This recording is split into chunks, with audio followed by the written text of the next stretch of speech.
శ్రీ రామకృష్ణ ప్రభ ఛానల్ను చూడండి, మాసపత్రికను చదవండి. ఓం రాధాభావ ప్రమత్తం తం కృష్ణ భక్తి ప్రచారకం శచీసుతం యతిశ్రేష్టం చైతన్యం ప్రణమామ్యహం. ఈరోజు దోల్ పూర్ణిమ లేదా హోలీ పౌర్ణమి పర్వదినం. శ్రీకృష్ణ ప్రేమను జగతిన పంచేందుకు, హరినామ సంకీర్తన మహాత్మ్యాన్ని జనులకు తెలియచేసేందుకు భువికేతించిన శ్రీ చైతన్య మహాప్రభువు శుభ జన్మదినం కనుక ఆయన జీవన విశేషాలని కొద్దిగా అధ్యయనం చేద్దాం. శ్రీ చైతన్య మహాప్రభువు బెంగాల్లో నవద్వీపం నందలి మాయాపురం అనే గ్రామంలో జగన్నాథ మిశ్రా, శచీదేవి అనే పుణ్య దంపతులకు ఫిబ్రవరి 18, 1486 ఫాల్గుణ పౌర్ణమి నాడు సంధ్యా సమయంలో జన్మించారు. అతను వేప చెట్టు కింద పుట్టాడు. తల్లిదండ్రులు అతనికి నిమాయి అని పేరు పెట్టారు. బంగారు వన్నెగల దేహ సౌందర్యం కలిగి ఉండేవాడు కనుక గౌరాంగుడు అని కూడా పిలిచేవారు. అన్నప్రాసన మహోత్సవంలో అతడు నాణ్యాలు, రత్నాలు కాకుండా శ్రీమద్ భాగవత పుస్తకాన్ని గ్రహించాడట. నిమాయి బాల్య జీవితం కూడా బాలకృష్ణుని జీవితాన్ని పోలి ఉండేదట.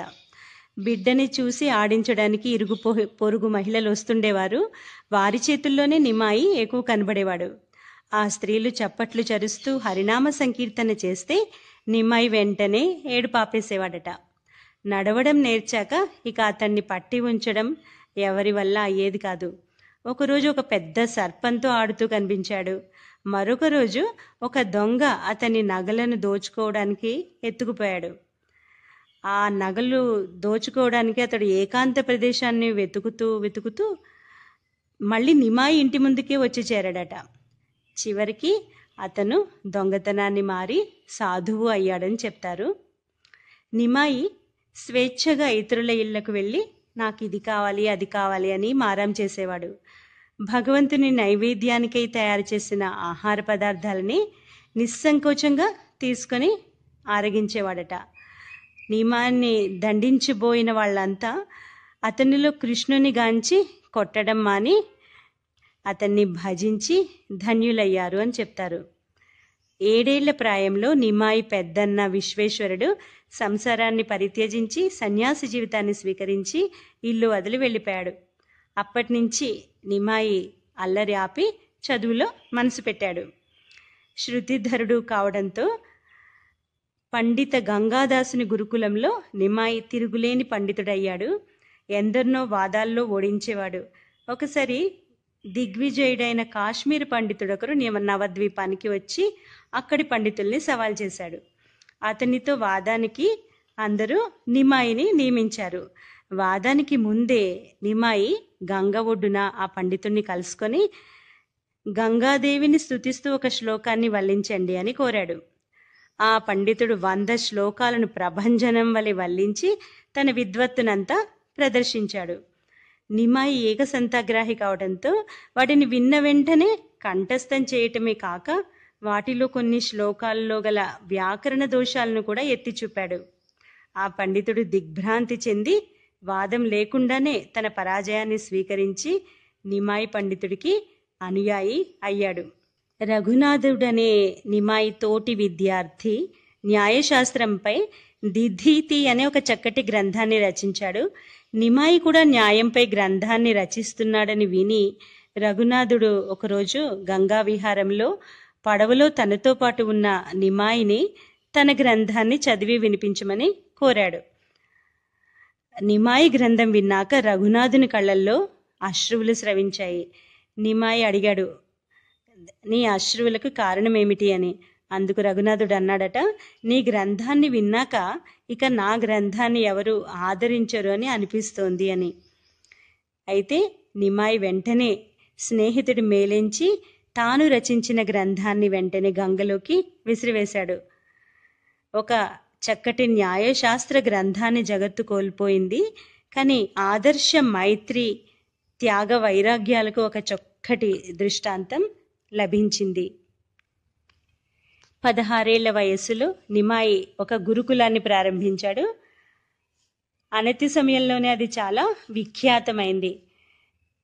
గొప్ప న్యాయ పండితుడైన వల్లభాచార్యుని తనయ లక్ష్మిని నిమాయి మొదటగా వివాహం చేసుకున్నాడు.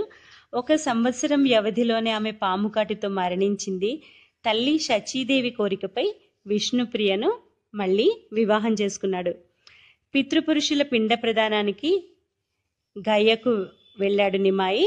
ఆ సమయంలో అతనిలో హఠాత్తుగా మార్పు వచ్చింది. అతని హృదయం కృష్ణ ప్రేమకై తహతహలాడిందట. ఆ సమయంలోనే మాధవేంద్రపురి శిష్యుడైన ఈశ్వరపురి వద్ద నిమాయి మంత్రదీక్షను స్వీకరించాడు. అతని పాండిత్యం, పేరు ప్రతిష్టలు అన్నీ ఈ కృష్ణ ప్రేమలో అడుగున పడిపోయాయి. కృష్ణ విరహం అతని హృదయాన్ని పిండి వేసింది. నవద్వీపానికి తిరిగి వెళ్ళడానికి కూడా అతడు ఇష్టపడలేదు. బృందావనాన్ని దర్శించుకోరాడు. అతన్ని ఎంతో బలవంతంగానే ఇంటికి తీసుకువెళ్లారు. కానీ అతను తాను ప్రారంభించిన పాఠశాలని తిరిగి ప్రారంభించలేదు. శ్రీహరే నా మనస్సంతా ఆక్రమించుకున్నాడు. ఇక పాఠాలు చెప్పడం నా వల్ల కాదు అని తేల్చి చెప్పాడు. వారు నిమాయిని వదిలి వెళ్ళడానికి ఇష్టపడలేదు. అప్పుడు నిమాయి శ్రీకృష్ణ బృంద సంకీర్తనాన్ని ప్రారంభించాడు. భక్తి సముద్రంలో కృష్ణ ప్రేమ వెల్లువై ప్రవహించింది. సంకీర్తనలో తన్మయుడై నవ్వుతూ, ఏడుస్తూ, నృత్యం చేస్తూ సమయాన్నే మరిచి పిచ్చివాని వలె కనిపించేవాడు నిమాయి. ఎందరో అతన్ని అపార్థం చేసుకున్నారు. కొందరు అతన్ని అవతారంగా గుర్తించారు. ఆయనలోని ఆ తన్మయత్వాన్ని, మహాభావాన్ని, అవతార తత్వాన్ని సరిగ్గా అర్థం చేసుకున్న వారిలో నిత్యానందుడు లేదా నితాయి, శాంతిపూర్కు చెందిన అద్వైతాచార్యులు, శ్రీవాసుడనే భక్తుడు ముఖ్యులు. నిమాయిని దర్శించే ముందే అద్వైతాచార్యులు అతన్ని కలలో దర్శించి అవతారమని గుర్తించారు. శ్రీవాసుడు అనే భక్తుడు ఒకనాడు పూజాగృహంలో ఉండగా తలుపు తట్టిన శబ్దం వినబడింది. ఎవరు అని ప్రశ్నించగా, నువ్వెవరినైతే పూజ చేస్తున్నావో అతనే నేను అన్న సమాధానం వచ్చిందట. సంభ్రమాశ్చర్యాలతో శ్రీవాసుడు తలుపు తెరిచాడు. నిమాయి లోపలికి ప్రవేశించి పూజా వేదికపై ఆసీనుడయ్యాడు. అతని మేను దివ్య కాంతితో ప్రకాశిస్తోంది. నేను ఈసారి ప్రేమ భక్తిని ప్రచారం చేసేందుకు అవతరించాను.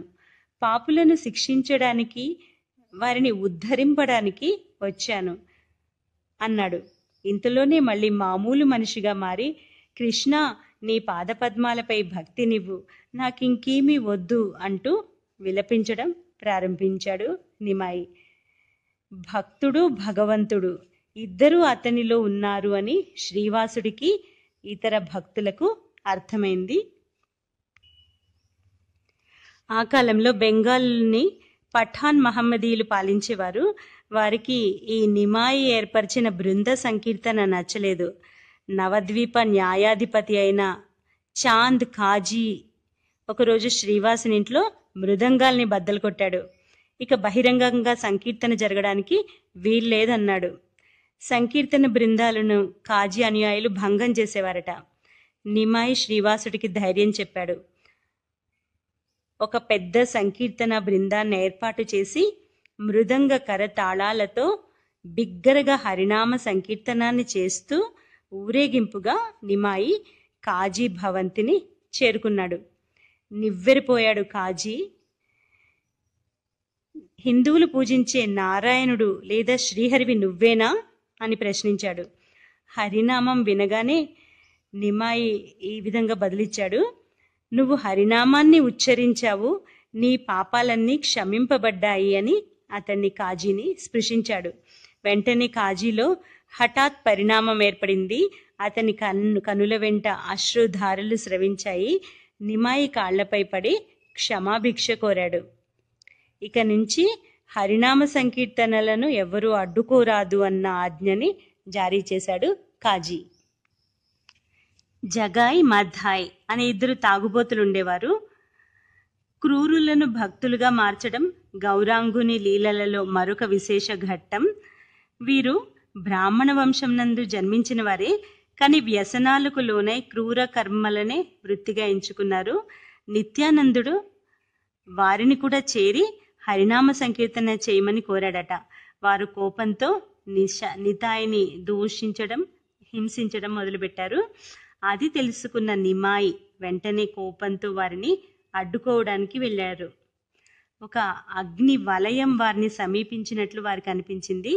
నితాయి కలుగజేసుకొని వారిని శిక్షించవద్దు, వీరు ఘోర కలియుగాలకి చిహ్నాలు, వారిని ఉద్ధరింపమని వేడుకున్నాడు. వెంటనే నిమాయి భయంతో వణుకుతున్న వారి ఇరువురిని కౌగిలించుకున్నాడు. వారు వెంటనే పశ్చాత్తాపంతో క్షమాభిక్ష కోరుతూ నిమాయి పాదాలను మొక్కారు. వారు సంపూర్ణంగా తమ పాత జీవితానికి స్వస్తి పలికి భక్తులుగా మారారు. రాధాకృష్ణులిరువురు సంయుక్తంగా చైతన్యుడిగా అవతరించారు అని వైష్ణవ భక్తుల విశ్వాసం. బృందావనంలో రాధ శ్రీకృష్ణుని ప్రేమను చవిచూసింది.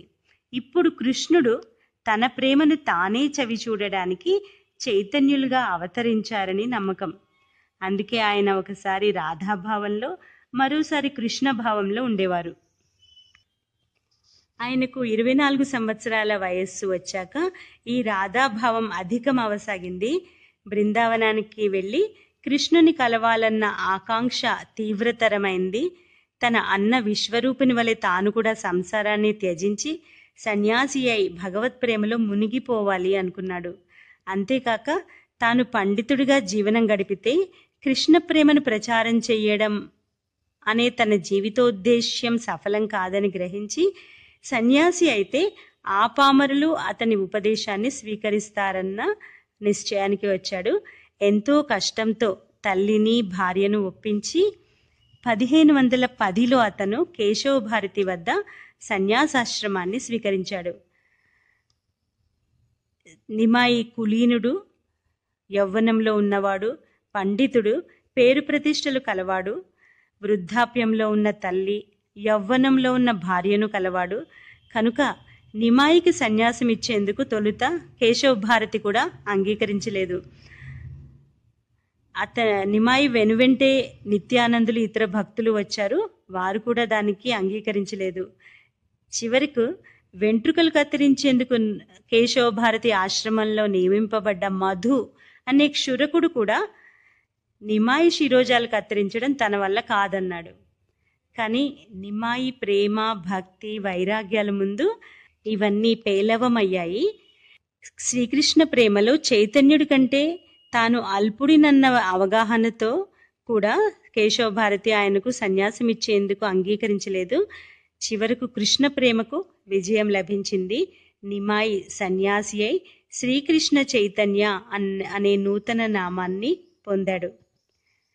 సన్యాసం అయిన వెంటనే కృష్ణుడి అన్వేషణలో తన్మయత్వంతో బృందావనం పయనమయ్యాడు నిమాయి. నిత్యానందుడు ఎంతో తెలివిగా సంకీర్తన బృందంతో అతన్ని వెనువెంటి ఉండి అతన్ని దారి తప్పించి శాంతిపురం అద్వైతాచార్యుని గృహానికి చేర్చాడు. సన్యాసిగా మారిన నిమాయిని చూసి భక్తుల ఆనందం ఇంకా రెట్టింపైంది.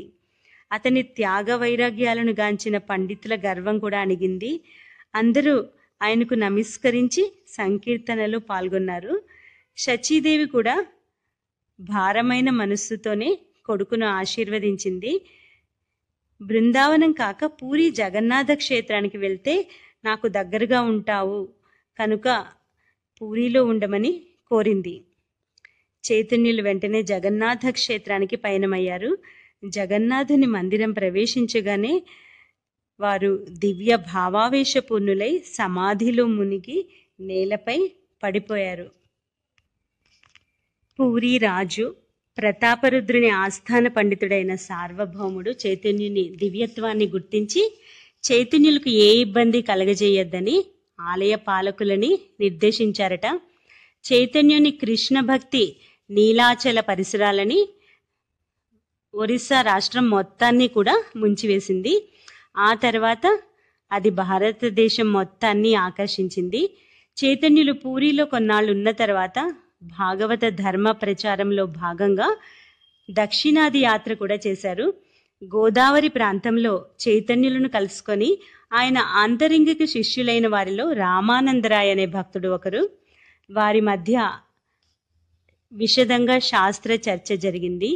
ఉద్యోగ విరమణ అనంతరం పూరికి విచ్చేయమని రామానందరాయని చైతన్య మహాప్రభువు ఉపదేశించారు.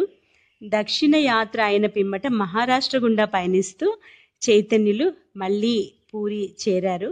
శ్రీరంగంలో వెంకట భక్త అనే ఒక భక్తుడు రోజు ఆనందాశ్రవులతో గీతాపారాయణం చేయడం చూశాడు. ఇతర పండితులు అతన్ని గేలి చేసేవారు. అతని ఆనందాశ్రవుల వెనుక గల రహస్యాన్ని అడుగగా, నేనొక పామరుణ్ణి, నాకు శాస్త్ర జ్ఞానం, గీతాశ్లోకాల భావం కూడా తెలియదు. నా గురువు ఆదేశం మేరకు గీతను వల్లిస్తున్నాను.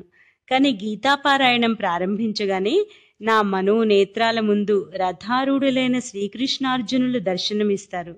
అదే నా ఆనందానికి కారణం. అది విన్న చైతన్య మహాప్రభువు అతనితో, సోదరా, నువ్వు మాత్రమే గీత చదవడానికి నిజంగా అర్హుడివి, ఎందుకంటే దాని సారాన్ని గ్రహించావు అన్నారు. మధురైలో రామదాసుడనే ఒక భక్తునింట చైతన్యులు బస చేశారు. ఆ రామదాసు సీతను రావణాసురుడు అపహరించాడు అనే బాధతో ఎప్పుడు ఉపవాసాలు చేసేవాడట. చైతన్యులు అతనికి నచ్చజెబుతూ, అది సరికాదు, నిజం సీత రావణుడి వద్దకు వెళ్ళలేదు. సీత తన అసలు రూపాన్ని అగ్నిలో దాచిపెట్టింది. అగ్ని పరీక్ష తర్వాత మిథ్యా సీతారూపాన్ని వదిలి మరల నిజం సీతారూపాన్ని స్వీకరించింది అని నేను రామేశ్వరంలో ఉన్నప్పుడు కూర్మ పురాణంలో ఈ విషయాన్ని చదివాను అని చైతన్యులు చెప్పారు. చైతన్యులు కేరళ, తమిళనాడు రాష్ట్రాలలో కూడా పయనించి మహారాష్ట్రలోని పండరీపురాన్ని దర్శించారు. పాండురంగ విఠలుని కౌగిలించుకొని నృత్యం చేశారు. తుకారాంని కలుసుకొని అతనికి కూడా ఉద్దీపన కలిగించారు. ద్వారక క్షేత్రాన్ని కూడా దర్శించి పూరికి తిరిగి వెళ్ళారు. పూరిలో బ్రహ్మాండంగా జరిగేది సంకీర్తన. 8 మృదంగాలు, 32 తాళాలతో వందలాది మంది భక్తులు కలిసి హరిబోల్ హరిబోల్ అని పాడుతూ మందిర ప్రదక్షిణ చేస్తూ నృత్యం చేస్తున్నప్పుడు భక్తి రసం ఉప్పొంగేది. రథయాత్ర ఉత్సవంలో భక్తులతో కలిసి గుడిని శుభ్రం చేయడం, రథాన్ని లాగడం మొదలైన పనుల్లో పాలుపంచుకునేవారు. రథానికి ముందు 4, వెనుక 1, ఇరుపొక్కల 2 చొప్పున సంకీర్తనా బృందాలను విభజించి పాడుతూ నృత్యం చేస్తూ ప్రతి బృందంలోనూ చైతన్యులు కనిపించేవారట. పూరి మందిరంలో ఏ స్తంభాన్నైతే ఆసరాగా చేసుకొని చైతన్యులు జగన్నాథులను వీక్షించేవారో ఆ స్తంభం అరిగి సొట్టపడి ఉండటాన్ని ఈనాటికి మనం గమనించవచ్చు. పూరి నుండి చైతన్యులు అరణ్య మార్గంలో బృందావనం పయనమయ్యారు. ఆయన దివ్య సాంగత్యంలో అరణ్యంలోని మృగాలు కూడా హరినామాన్ని కీర్తించేవి. పులులు, లేళ్లు పరస్పర శత్రుత్వాన్ని మరిచి ఆలింగనం చేసుకునేవని, నెమళ్ళు ఆయన వెంటే నృత్యం చేస్తూ అనుసరించేవని చెబుతారు. కాశీలో చైతన్యులు ప్రకాశానందుడనే అద్వైత మార్గ సాధువుని కలుసుకొని సంకీర్తన ప్రాముఖ్యతను తెలియచేసి అద్వైత మార్గానికి భక్తి మార్గానికి మధ్య సమన్వయాన్ని ఏర్పరిచారు. మధుర బృందావనాల్లో శ్రీకృష్ణుని లీలాస్థానాలైన రాధాకుండం, గోవిందకుండం, గోవర్ధనం మొదలైన పుణ్య ప్రదేశాలను సంచరిస్తూ ఆయన నిత్యం భావావేశ స్థితుల్లోనే మునిగి ఉండేవారు. ఇక్కడ ఆయన కృష్ణ ప్రేమ 100 రెట్లయింది. యమునా నదిని చూడగానే భావావేశంలో దానిలో మునిగేందుకై పరుగులిడేవారు. ఆయన భక్తులు ఎంతో కష్టంతో వారిని ఆపవలసి వచ్చేది. ప్రయాగలో ఆయన భావి ప్రధాన శిష్యులైన రూప సనాతన గోస్వాములను కలుసుకున్నారు. తన జీవితంలోని చివరి 14 సంవత్సరాలు చైతన్యదేవులు పూరిలో రఘునాథదాసు, స్వరూప దామోదరుల సపర్యలతో గడిపారు. ఆయన పూరిలో ఒక్కోసారి కృష్ణ విరహంలోనూ మరోసారి కృష్ణ సాంగత్య సుఖంలోనూ గడిపేవారు. ఆయన భావావేశాల్లో ఒక్కోసారి ఛటాక్ గిరిని చూసి గోవర్ధన గిరి అన్న భ్రమలో దాన్ని ఎక్కబోతూ కింద పడేవారు. లేదా నీలి సముద్రాన్ని చూసి యమున అని భ్రమించి దానిలోనికి దూకబోయి జాలరుల వరలో చిక్కుకొని కనిపించేవారు. శిష్యుల అభ్యంతరం తెలిపినప్పుడు, నేను గోవర్ధనగిరిలో గోపికలతో విహరిస్తూ ఉంటే నన్ను అడ్డుకున్నారు. యమునలో రాధతో క్రీడిస్తూ ఉంటే నన్ను పట్టుకుని ఈ కోలాహలం మధ్యలోకి తెచ్చారు. నా కృష్ణుడెక్కడా, నా బృందావనం ఎక్కడా, నా గోపికలెక్కడా, మీరు నా ఆనందాన్నంతా పోగొట్టారు అనేవారట. ఈ విధంగా నీలాచలంలోనే శ్రీ చైతన్య మహాప్రభు, నీలాచలం అంటే పూరీ క్షేత్రం, నీలాచలంలోనే శ్రీ చైతన్య మహాప్రభువు తన ఈహ లీలకు ముగింపు పలికి స్వధామాన్ని చేరుకున్నారు. ఆయన తన శిష్యులకు చివరి సందేశంగా ఈ విధంగా బోధించారు: ఈ కలియుగంలో కృష్ణ సంకీర్తన ఒక్కటే మహౌషధం. ఈ సంకీర్తన యాగ యజ్ఞాలకు సమానం. భగవత్ సంకీర్తన మనస్సును శుద్ధి చేస్తుంది. కనుక నామాన్ని జపించండి. తింటూ తిరుగుతూ పయనిస్తూ విహరిస్తూ ఇక్కడ అక్కడ సర్వకాల సర్వావస్థల్లోనూ భగవన్నామాన్ని విడవవద్దు. ఈ సంకీర్తన చేయడానికి కాలం ప్రదేశం ఏవీ అడ్డురావు. ఇది సర్వశక్తిమంతమైనది.